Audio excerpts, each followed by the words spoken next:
The president promises to send more weapons to Ukraine and threatens Russia with sanctions if no peace deal is made. The former administrator of FEMA discusses the praise and criticism of the federal government's response to the deadly floods in Texas, and how a provision in the Republicans' mega bill could accelerate the shift toward private education. Their concerns are essentially is that we're providing an incentive for people to leave the public schools and go to untested, unregulated private schools that have, in many cases, very little or even no accountability whatsoever. Today in Washington, President Trump and NATO Secretary General Mark Rutte announced they would give Ukraine new American weapons bought by European allies. And President Trump threatened massive new sanctions on Russia if there is no ceasefire established by early September. As Nick Schifrin reports, it was a remarkable turnaround for a president who only months ago blamed Ukraine for the war and ridiculed its president. As eastern Ukraine burned after another Russian attack, President Trump embraced Ukraine's and Europe's defense. We are going to be sending them weapons, and they're going to be paying for them. Ukraine has relied on tens of billions of dollars of American weapons, but until today, the Trump administration had not authorized any new shipments. Now, Europe will send its own U.S.-made weapons to Ukraine, including Patriot air defense, and then buy new U.S. weapons to backfill their own stocks. NATO Secretary General Mark Rutte. It will mean that Ukraine can get its hands on really massive numbers of military equipment, both for air defense, but also missiles, ammunition, etc., etc. And the president who earlier this year publicly embarrassed Ukrainian President Volodymyr Zelensky. You don't have the cards. You're buried there. Your people are dying. Today said his break with Putin was a family affair. We thought we had a deal numerous times. I'd get home, I'd say, First Lady, I had the most wonderful talk with Vladimir. I think we're finished. And then I'll turn on the television, or she'll say to me one time, wow, that's strange because they just bombed a nursing home. I said, what? Tonight, Ukrainian President Volodymyr Zelensky praised Trump's shift. I am grateful to President Trump for his willingness to support the protection of our people's lives. The UN says that last month, more Ukrainian civilians died than in any month over the last 3 years, and Russia fired 10 times the number of drones than it did 1 year ago. Doing very severe tariffs if we don't have a deal in 50 days. Tariffs at about 100%. You'd call them secondary tariffs. Russia sells $3 billion worth of goods to the United States, so tariffs would have relatively little impact. But a Senate bill would authorize President Trump to impose massive secondary sanctions on the countries buying Russian oil, including India and China. That could help cripple Russia's economy, bill co-sponsor Senator Lindsey Graham said yesterday on Face the Nation. We're going after the people who keep Putin in business, and additional sanctions on Russia itself. This is truly a sledgehammer available to President Trump to end this war. And for perspective on the Trump administration's decision to arm Ukraine, we turn to Kurt Volker. He was U.S. ambassador to NATO during the George W. Bush administration and special representative for Ukraine negotiations during the first Trump administration. Ambassador Volker, thanks very much. Welcome back to the NewsHour. Bottom line, how significant is this deal that President Trump and NATO Secretary General Mark Rutte announced today, in which Europe will provide Ukraine arms from their stockpiles and then pay the United States to backfill those same weapons?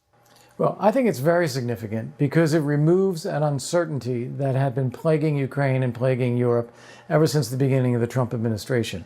No one was really sure if the Trump administration was going to allow American arms and ammunition to continue to flow to Ukraine. And now this takes away that doubt. It is not taxpayer funded by American taxpayers, which is something that Trump has always said that he would not do. It is instead funded on a paid-for basis. European allies are going to be buying the American weapons and ammunition and providing them to Ukraine, and Trump is quite comfortable with that. So I think this is very significant in terms of the psychology of where this is now in the military effort. Russia is pounding Ukraine every night with what seems like daily records of drones and missiles. And Russia has taken over a little bit of Ukrainian territory in the last couple of months in eastern and northeastern Ukraine, even at great cost in terms of number of casualties on the Russian side. But given that, what impact on the battlefield can these weapons actually have? Well, there's a couple impacts. First off, more Patriots and more air defense weapons are going to protect Ukrainian civilians, make these Russian nightly attacks less effective. Second, with longer range weapons that can go deeper into Russia, they can take out some of the airfields, some of the military facilities, some of the drone factories perhaps, that are empowering Russia in this way. And third, with artillery shells, they can hold the line better on the front line than they've been able to do in the past few months.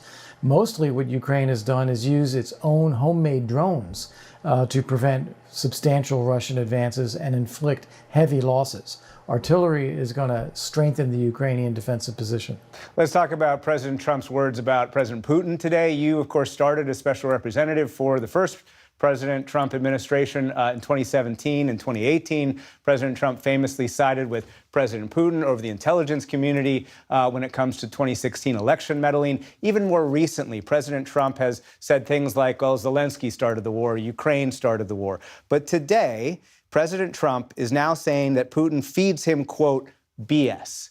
What do you say about the evolution that President Trump has had over President Putin? I think he was tactically trying to say nice things about Putin in order to be part of an effort of encouraging Putin to come to the table, have a ceasefire, and we could lift sanctions, we could start doing business again with Russia. That's where Trump wanted to go. So he was saying nice things that way. I think he's become convinced that Putin is just blowing him off. He is dragging out the idea of negotiations while meanwhile ramping up his attacks and killing civilians. So I think he has changed his rhetoric now, coming to the conclusion that that's the only way he's actually going to put some pressure on Putin. But why not achieve that clarity, if you will, years ago? People like you, other people were telling President Trump that, hey, Putin's not a friend. Putin is no ally of the United States. Why now, do you think, has President Trump come to this conclusion? I suppose because he has experienced it personally now. Every president, not just President Trump, every president has believed that they could do a reset, to quote an Obama phrase, with Putin. And everyone believed that they could somehow be the special ingredient to get Putin to behave. I think Trump has now given his best effort at the same thing, realized that Putin is not changing, he's not going to come to terms, he's not going to do a ceasefire, and so he has now decided that it's time to ramp up the pressure. And finally, Ambassador Volker, in the short time I have left, President Trump today threatened sanctions on Russia if there is no ceasefire in the next 50 days. Those come from a bill in Congress right now that's co-sponsored by Senators Graham and Blumenthal. You heard Senator Graham earlier in the story that we had say that if these sanctions are imposed, that can end the war. Do you believe that's true? What's the impact of those sanctions? I think it contributes to the end of the war. What this would do is dry up the financial resources that continue to flow into the Kremlin's coffers, which they use to pay for the war effort. And so cutting off that supply of funds, of payments for oil and gas is critical. And the secondary sanctions should be enough to dissuade other countries and other actors from being willing to participate in that sanctions-busting effort. Ambassador Kurt Volker, thank you very much. Thanks, Nick.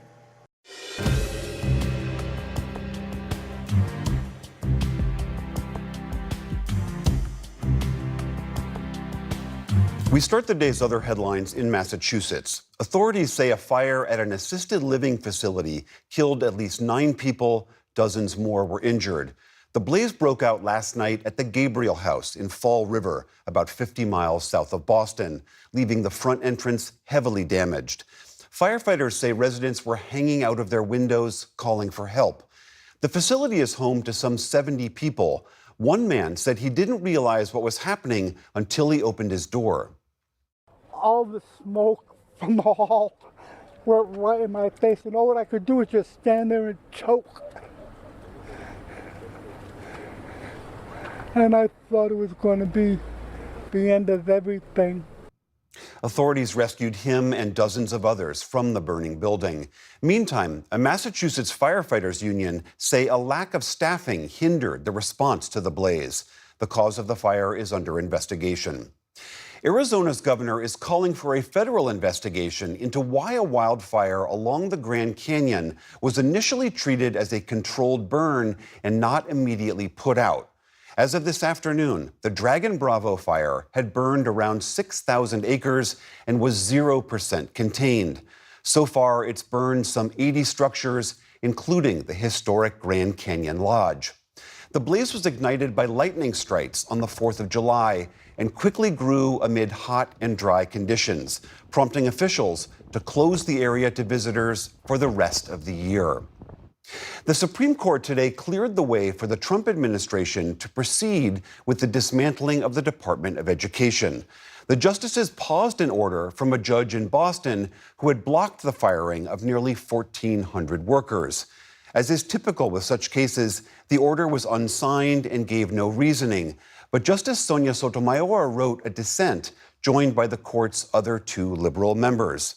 The order is technically temporary, as appeals make their way through the courts, but it is a major victory for President Trump, who had made the dismantling of that agency one of his signature campaign promises. Turning to the Middle East, authorities in Gaza say that Israeli strikes killed at least 31 Palestinians across the territory overnight. Hospital officials in the southern city of Khan Yunis said that at least 12 people were killed there, including 3 who were waiting at an aid distribution center. Israel says it only targets militants and blames civilian deaths on Hamas. Also today, UN agencies are warning that fuel shortages are threatening their humanitarian operations. They say some hospitals have already gone dark. Separately, Israel says it struck military tanks in Syria today amid new clashes between Bedouin groups and local militias. Syrian officials say more than 30 people were killed, though the Syrian Observatory for Human Rights puts the figure much higher. That UK-based war monitoring group says the violence erupted after a man from the Druze minority group was kidnapped by members of a Bedouin tribe.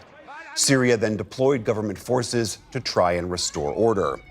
The clashes underscore the challenges facing Syria's new government after more than a decade of civil war. Israel has periodically involved itself in support of the Druze in Syria. Stocks on Wall Street held near record levels today as investors shook off the latest tariff concerns. The Dow Jones Industrial Average added 88 points on the day. The Nasdaq climbed more than 50 points, or about 0.25%. The S&P 500 also ended in positive territory. And France celebrated Bastille Day today.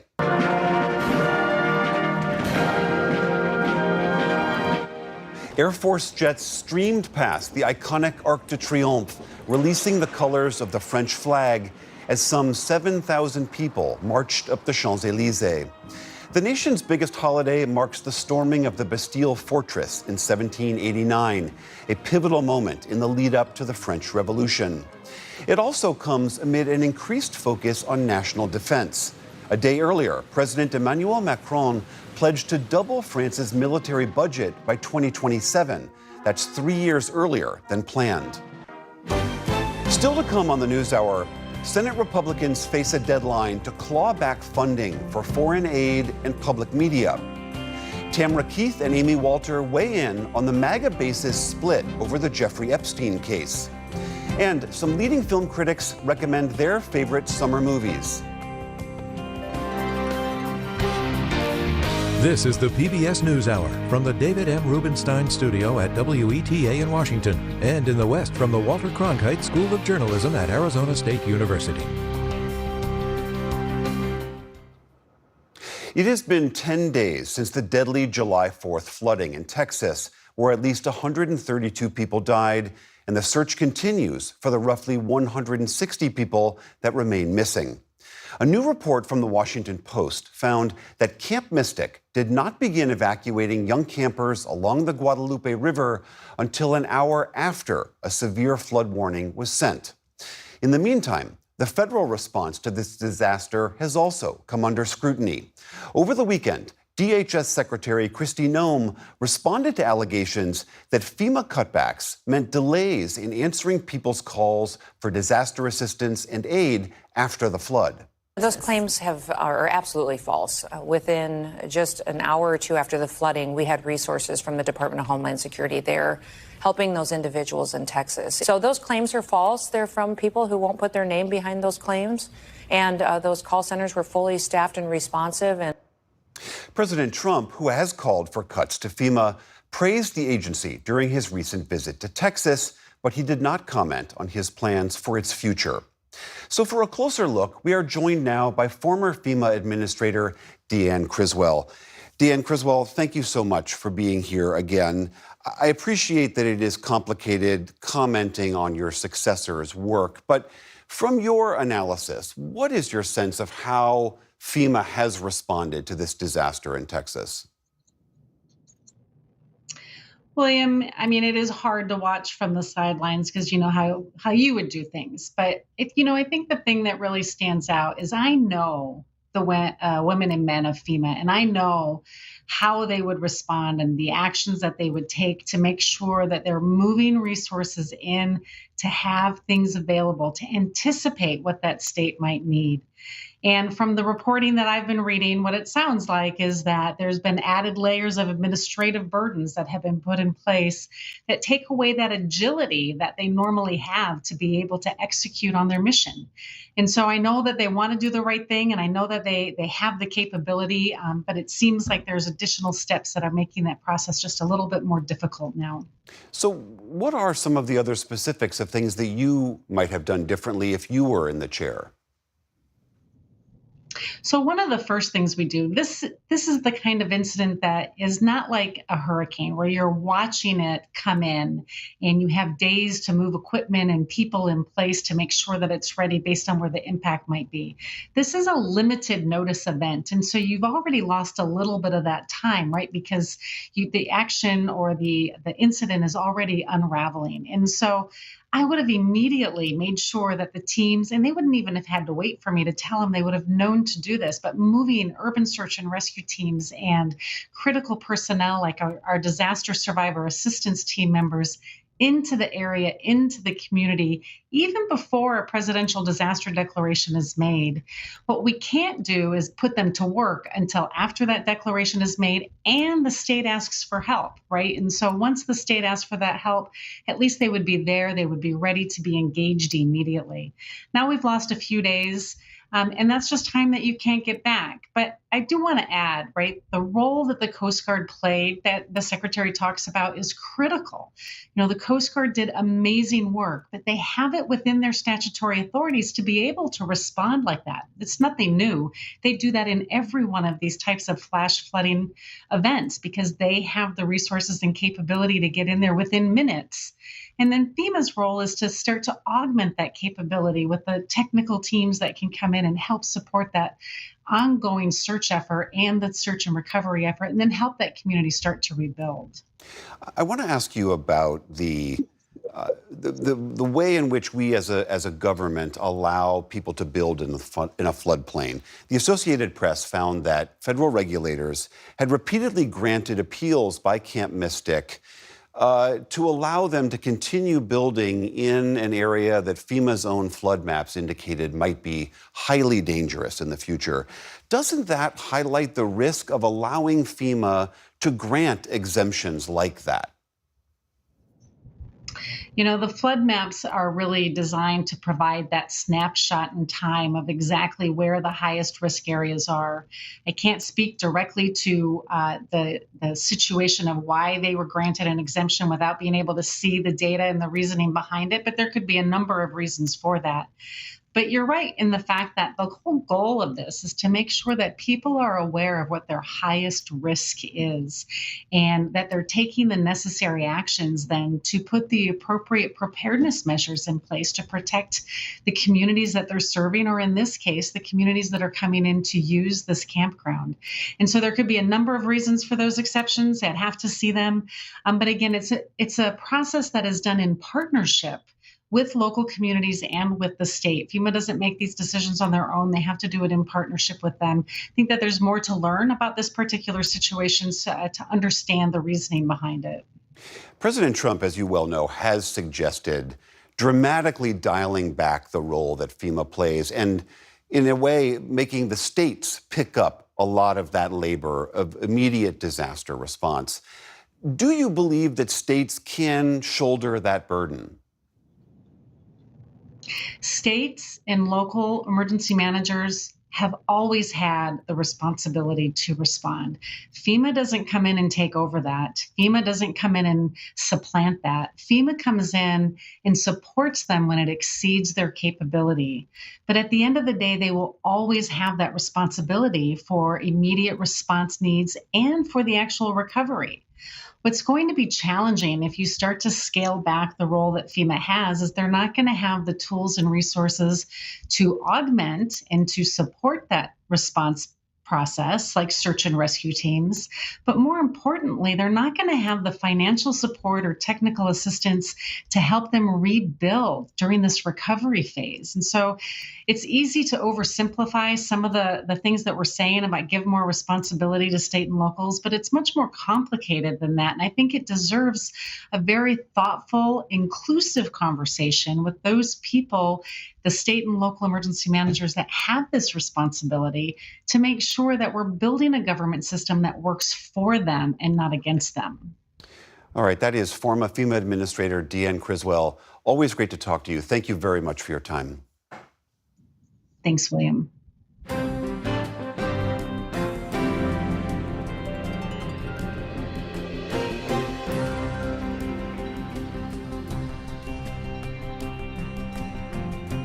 President Trump is making some big and controversial changes to the future of public education.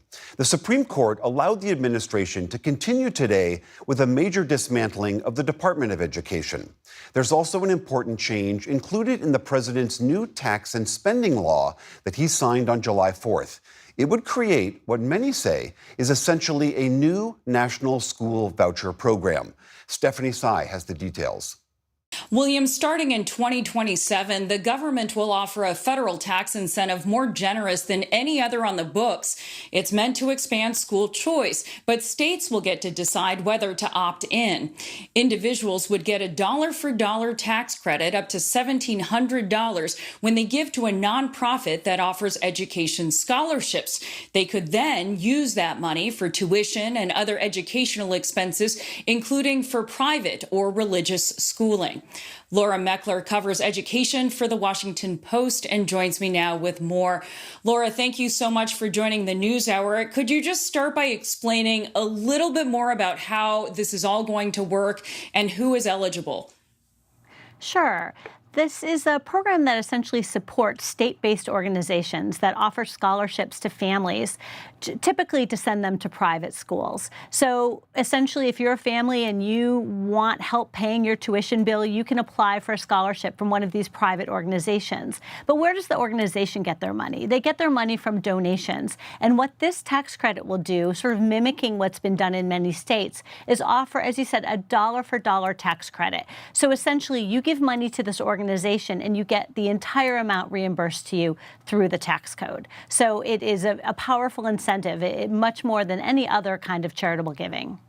And is there an income limit on who can make this contribution and get the tax credit? No, there isn't. There is no income limit. Anybody can make this contribution, and anybody can get this tax credit. So it is unlimited. Now, there are some limits on who can get the scholarships, who can essentially get the help paying for a private school. But those are very high income limits. For instance, here in Washington, D.C., anyone earning up to, say, $450,000 a year would qualify. So it really does cover the vast majority of families. I read a proponent of this law call it a revolution in the tax code that could open up school choice to millions of students. Could this be a sea change for education in this country? I would actually call it as another step forward and a sea change that is somewhat already underway. We have seen in many conservative states voucher proposals being passed and being expanded, new efforts to essentially all different flavors, but they're all doing the same thing, which is sending tax money to private schools to help families pay for private schools, and in some cases for homeschooling as well. So this sort of privatization of education is happening all over the country, particularly in Republican states.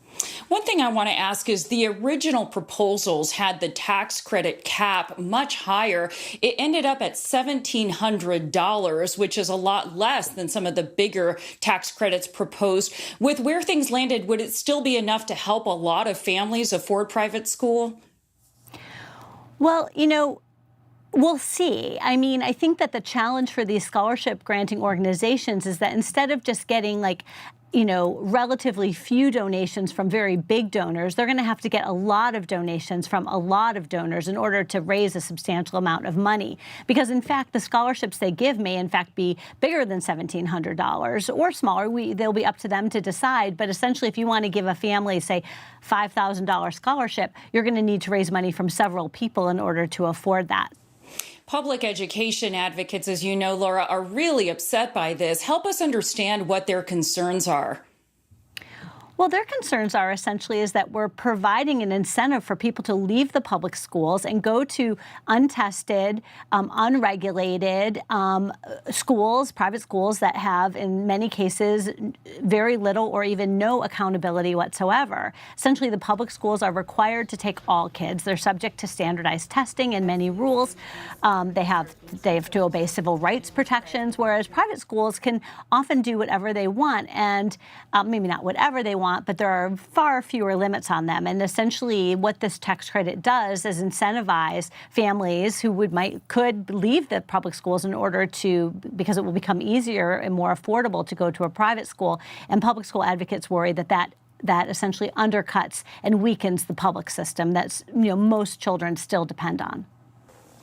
You mentioned that a lot of Republican states are already doing some version of this, but given that states have to opt into this federal tax incentive, what's your sense of the appetite among state leaders, and what dynamics do you think we're going to see around this issue in coming months? I think it's going to be really interesting. I think it's going to be an easy question for Republican states to opt into this. But for purple states, and particularly for liberal states, there's going to be a lot of pressure in both directions. A pressure that says, hey, why not participate? This isn't going to cost us anything, and we can get support for children who want to go to private school. This is federal money you're leaving on the table, essentially. But then there are going to also be people who say that, no, this is not consistent with our values. Before we let you go, Laura, the Supreme Court just decided today to allow the Trump administration's cuts to nearly 1,400 employees at the Department of Education to move ahead for now. Tell me, how does the president's agenda to largely dismantle the Department of Ed fit in with everything we've just discussed? Well, I just think it's part of a larger campaign to really make big changes in this country around education. Now, in some ways, it's at odds with it, because this is now a big new federal role in shaping school choice, where there was never been a federal role before. And at the same time, you have them saying, well, we want to, turn education back to the states. We want to diminish the Department of Education. Now, the tax credit will be administered by the Treasury Department, but still, I do think there is something of a contradiction here. In any case, these layoffs are allowed to go forward, which means that the Education Department will be about half of its former size, which is making a substantial difference in their ability to run the student loan program, to deal with the case backlogs at the Office for Civil Rights, and to conduct education research, all of which have been cut back severely. That is Laura Meckler of The Washington Post joining us. Laura, thank you. Thanks so much for having me.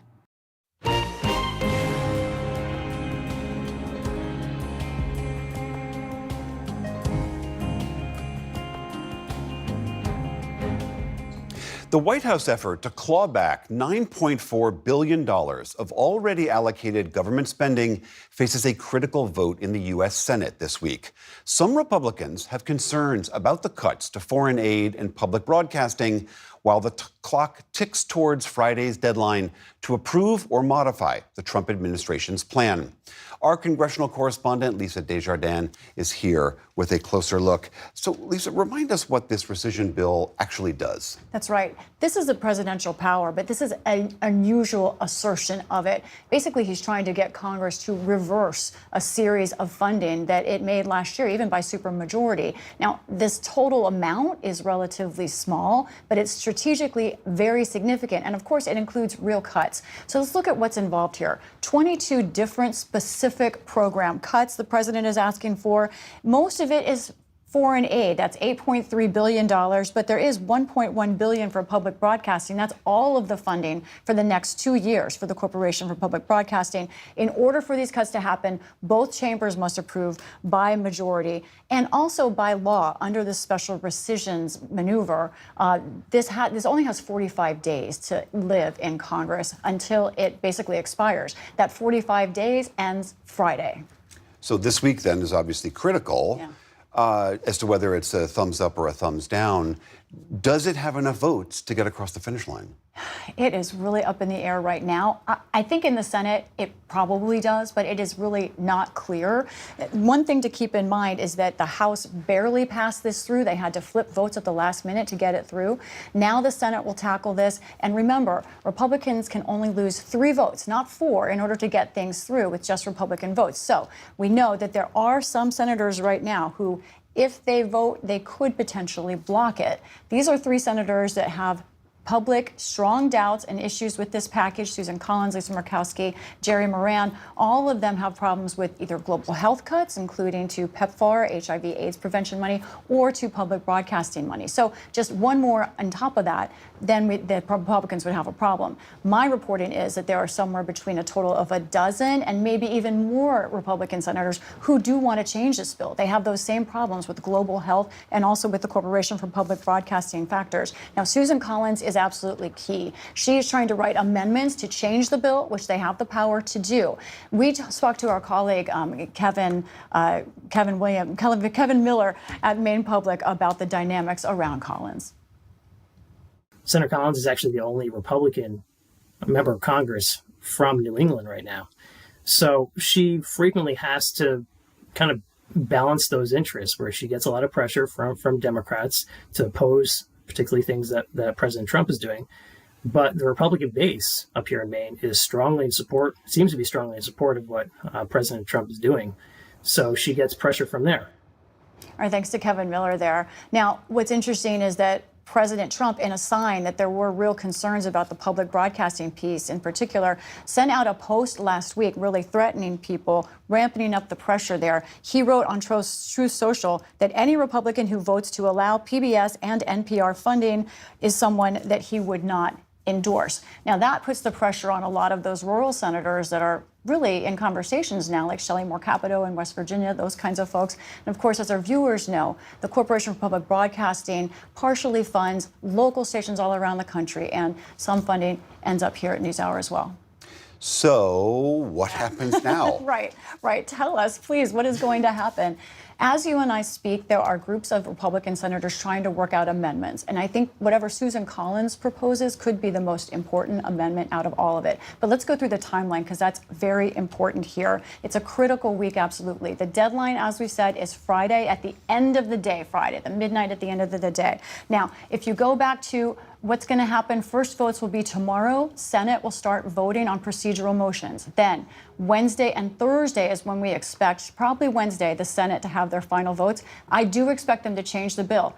That means the House has to vote again. So then where do you get to? The House likely voting on Thursday or Friday, and reminder, there's that deadline on Friday. So they are cutting this very close. There is a world where some who oppose these cuts are hoping they run out of time. There could be a problem in the House. Right now, I think the path is more likely that this bill changes.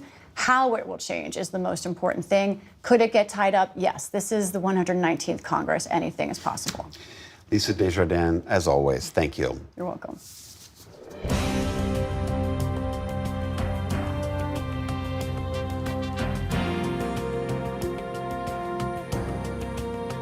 The handling of disgraced sex offender Jeffrey Epstein's case continues to roil the MAGA world.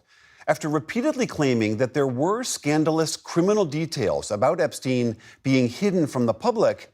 Now, some of those same people, having joined the Trump administration, are saying there's nothing to see.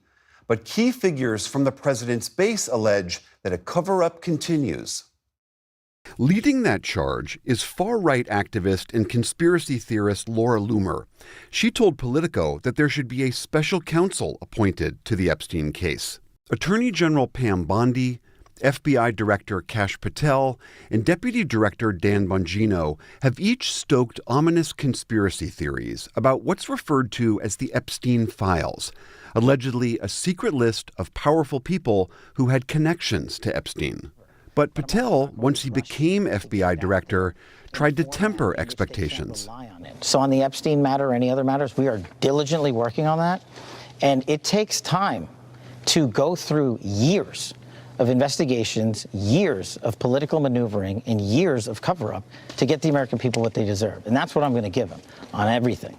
But then last week, the Justice Department and FBI released a memo saying there was no client list and that there would be no more information disclosed. Parts of the MAGA base erupted. Influential right-wing broadcaster Alex Jones broke down in tears over the news. And then for them to do something like this tears my guts out. At a conservative political conference on Friday, Fox News host Laura Ingraham egged the crowd on about Epstein. How many of you are satisfied? You can clap. Satisfied with the results of the Epstein investigation? Clap.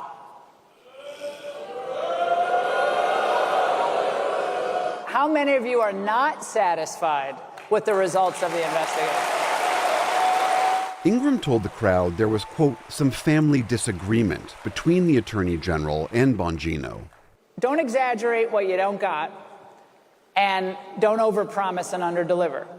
Patel has seemingly disavowed his earlier claims, writing that, quote, the conspiracy theories just aren't true, never have been. President Trump argues that his administration and supporters shouldn't, quote, waste time and energy on Jeffrey Epstein, somebody that nobody cares about. But with this MAGA rift, Democrats see an opening. Democrats didn't put the Jeffrey Epstein thing into the public domain. This was a conspiracy that Donald Trump, Pam Bondi, and these MAGA extremists have been fanning the flames of for the last several years. And now the chickens are coming home to roost. And joining us now to discuss that case, plus more of the day's political news, is Amy Walter of the Cook Political Report with Amy Walter and Tamara Keith of NPR. Welcome to you both. So nice to see you. Good to be here. Amy, I want to start with you. This Epstein case continues to roil the MAGA world. I mean, there's a sizable chunk of the president's base who believes that they have been betrayed, that there are other villains that need to be named and shamed and potentially prosecuted. Steve Bannon was out recently saying that he believes this handling of the Epstein case could cost the GOP 40 potential House seats in the midterms. Is it that big of an issue? Yeah, it's hard to believe that this is an issue that is going to continue to be as hot a year from now as it is today. So whether it is going to have an influence on 2026, that does seem unlikely. What it does highlight, though, are a couple of things. The first is the role in which what we call now like non-traditional media figures have in this newly constructed Republican Party. We call it MAGA, and the folks who are the most engaged in bringing in new members of MAGA are folks who aren't on traditional media. They have podcasts, they have YouTube channels, and they have a lot of following. And those followers are the ones that they are spending their most time engaging with. Now, some of them may not end up showing up to vote for Donald Trump, but it is I think the point is that these folks have an undue influence within the party. The second is the degree to which the bind that keeps this party together, that keeps MAGA together, is the idea that there are elites, there are institutions that have had like a chokehold on the American public, and that it is the job of Trump and those who support him to unmask them. That has not happened in this Epstein case. Tam, the president has said several times recently, Epstein, why do you keep talking about Epstein? I mean, his critics point out that could be that he wants to not draw too much attention to the videos that exist of him and Epstein hanging out together. But he clearly wants this to be over. Does he have the political will to bend the party to make it go away? Yeah, I mean, certainly this is an uncomfortable moment for the president. This is his base expressing disappointment with him, and the celebrities of his base expressing disappointment with him. But you already see a little bit of a shift, a little bit of movement. Some people not being as loudly upset about it as they were, say, on Friday. And so it will be interesting to watch whether the sort of the MAGA celebrities, whether the president is able to get the MAGA celebrities to sort of move in his direction and get the public, to get rank and file people to then move in that direction, or whether this feeling of betrayal persists and lasts beyond this. Clearly, he put out that social media post. It was very long, and he was trying to, where earlier in the week he said, we don't have time for this. He once again was like, come on, please. His White House also was saying anybody who sort of gins this up is undermining the administration. But the undermining was coming from within. It was coming from his supporters. It wasn't the Democrats that were the problem this time. It wasn't the other guys that he often demagogues. It was his own supporters who were expressing such disappointment. That said, his own supporters, many of them initially expressed a lot of disappointment with the airstrikes in Iran, and then pretty quickly they got back in line. And so it will be interesting to watch what happens there, whether he's able to get them back. Amy, I want to ask about this rescissions package we were just talking about with Lisa. As she was reporting, this package faces a critical deadline this Friday. And as Lisa was detailing, there are some conservative Republican, maybe not conservatives, but Republican holdouts that might like to tweak this. Again, to this point that Tam is making, does Trump have the continued iron grip to force this through as he did with his One Big Beautiful Bill? It sure seems like he does. I would argue that if he got the holdouts on that One Big Beautiful Bill, many of whom said very bad things about that big, beautiful bill before they went on to vote for it, it sure seems likely that he will get his wish on this one as well. Tim, I want to shift to this issue of immigration.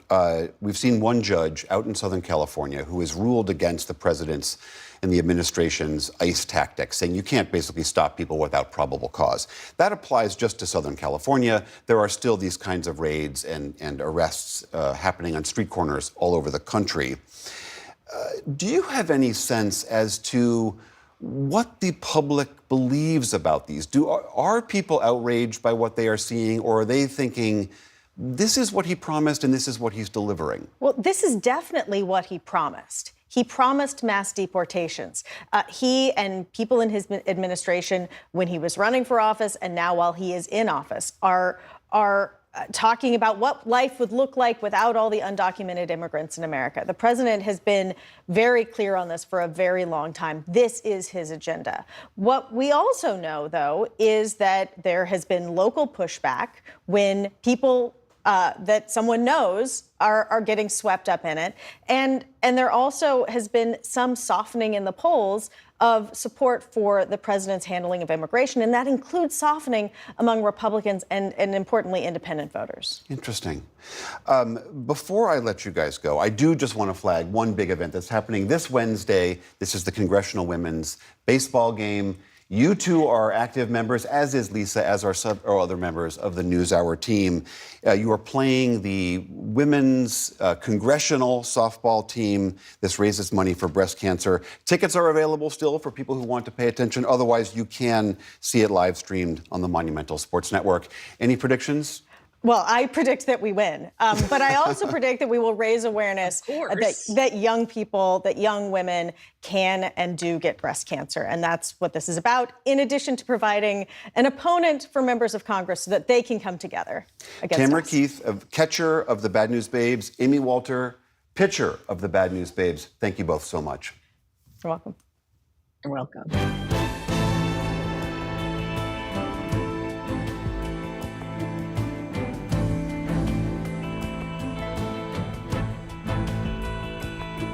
Superman was one of these summer's most eagerly anticipated blockbusters, and this new Man of Steel delivered with a big opening weekend. Jeffrey Brown sat down with a pair of film critics recently to share their top picks for several summer movies, including the big releases, a few comedies, and some lesser-known choices available via streaming. It's part of our arts and culture series, Canvas. Whether it's the latest reboot or a smaller film, we have some movie ideas for you this summer. They come from Mike Sargent, host of the podcast Brown and Black, and co-president of the Black Film Critics Circle, and Ann Hornaday, chief film critic for the Washington Post. And welcome back to both of you. So, I thought Superman is the new film, right? And everybody kind of knows Superman. So maybe you both should take a quick crack at this. Mike, you want to start? What did you think about Superman? Well, I enjoyed it. I thought it was entertaining. I thought it was smart of him to kind of just drop us in like third season. We all know his origin. We didn't need that again. We know his relationship with Lois. We know his relationship with Lex. And I think that that's what they really play upon. And that's probably the best stuff in there. We get to see Superdog and whatnot. But I thought it was entertaining. Not great. It doesn't reinvent the wheel, but it's definitely an entertaining take on Superman. You have a dog? As Mike said, James Gunn, the director, is trying to lighten up. I mean, it's the franchise has gotten very dark and serious in recent years, and I think that was what I appreciated most. It's frenetic. It does drop you right into all the things as they're going on. He's not only introducing a new cast with David Corenswet and Rachel Brosnahan and Nicholas Hoult, but he's setting up other movies, he's introducing new characters, so there's a whole lot going on, and some of that frenetic energy didn't work for me, but by the end, I really kind of had settled into it and did find it very entertaining, and I think it's a terrific cast. Okay, so there's Superman. Now, there's a whole lot of other reboots and big franchise blockbusters. Mike, give us maybe two of those kind of big pictures that you want to recommend. Well, okay, I would recommend, believe it or not, 28 Years Later. I'm not a huge zombie movie fan, but I thought that this was actually better than the first two. I thought it was imaginative. I thought it was edited very well. I thought it was artistic and creative. It's probably the most artistic and creative zombie movie I've ever seen in my life. And I also have to say, a film I haven't seen that I really want to see, and I didn't think I would, is The Naked Gun. Hi, Daddy. It's me, Frank Jr. Love you. Hey, Dad. Boy, do I miss you. The Naked Gun, that reboot, I think that it couldn't be better. I think that the idea of getting Liam Neeson at this point in his career is sort of like Leslie Nielsen, where he was in his career. Who are you? Drebin. Detective Frank Drebin. Formerly having done serious stuff and almost mocking himself. So I'm looking forward to this reboot. Huh. So he went with zombies and full-on comedy, right? What have you got? Well, I'm a big F1 fan. F1, the movie, came out earlier this summer, and to me, it just is the quintessential summer blockbuster. With a big star. A big star in Brad Pitt and Javier Bardem and the wonderful Kerry Condon. Again, a wonderful cast, done by the same team that did Top Gun Maverick a couple of years ago. And they know how to do these sort of big action spectacles, and it's kind of classically entertaining in that way. We had Mission Impossible: The Final Reckoning, which a lot of people, with the title with another indicates, big celebrity, another right? big Tom star, Cruise, yeah. and another that kind of classic big scale spectacle. And maybe it looks like all the signs are pointing to the final one. So just for old time's sake, I would recommend people go to that one. I need you to trust me. One last time. All right, how about a couple of smaller films, maybe that don't get quite the blockbuster attention? Mike, what have you got? I have to recommend a film called 40 Acres. And this is a film that I didn't know anything about. I went into it. I had no idea that it was a dystopian story about the world has been a famine and, you know, lots of people have died. And Danielle Deadweiler plays a mom who's an ex-military mom who is got a farm, and she's got to create a fortress, literally, because there are cannibals. There are all kinds of things that have happened. Of course, society is broken down. We ain't waiting on no revenge. They gonna end up dead anyway. This is a first feature film from writer-director R.T. Thorne, who's a Canadian Black filmmaker, and it's terrific. So I highly recommend that. The other film that I like this year that I have to recommend if you're a science fiction fan is a film called Companion. And this is also a film that I really didn't know what it was going in. It's writer-director Drew Hancock. It stars Jack Quaid and Sophie Thatcher. She plays an AI robot companion. Really, really good science fiction, the kind of science fiction that it's not about the effects, but it's about the concept and what it has to say about the human condition. All right. Ann Hornaday, a couple of smaller films? Well, you know, Celine Song made a breakthrough movie a couple of years ago with Past Lives, and her sophomore, wonderful film. And she's made her next movie is Materialists with Dakota Johnson and Chris Evans and Pedro Pascal. And you know, I think Celine Song is trying to confront a lot of really thorny issues about dating and relationships, and especially around issues of class and looks and those sort of surface, superficial values that people don't like to admit matter to them. I like the way you pick up the bill. I do it really well, don't I? Me too. She's trying to get into the psychological depth of that. So being marketed as a rom-com, but it's not quite, it's a little bit more dramatic than that, and I thought it was interesting. There's one that's just rolling out now called To a Land Unknown by a filmmaker named Madi Fleifel. It's about two young Palestinian men in Athens who are on their trying to make their way to Germany to start a new life. And it has this kind of 70s energy, this sort of, you know, realism, naturalism, but with a little bit of poetry thrown in there. I just thought it had a lot of really interesting mood and atmosphere behind it. And it's a story that in one sense is timeless, and another feels utterly new and urgent. So I strongly urge people to check that one out. We got time for maybe one final bonus pick. It could just be something that, you know, either surprised you or that you find yourself still telling friends about because they might not have heard about it. Mike, what have you got?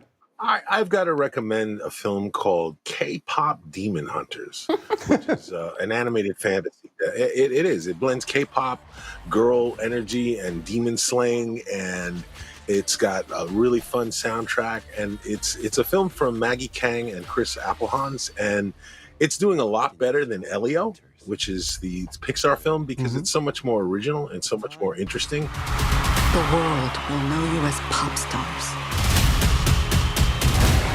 But you will be much more than that.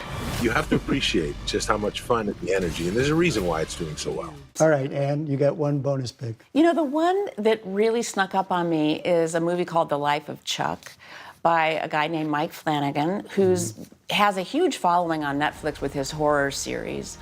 This is not a horror movie. It is adapted from a Stephen King short story. It's a coming-of-age movie that's dealing with identity and mortality and the end of the world. And it has some terrific dance sequences, one performed by Tom Hiddleston, the other by Jacob Tremblay. It's just a very quirky, humanistic, sweet movie that I was thinking about for days and days afterwards. All right, some of the great and good movies to see this summer. Ann Hornaday and Mike Sargent, thank you both very much. Thank you.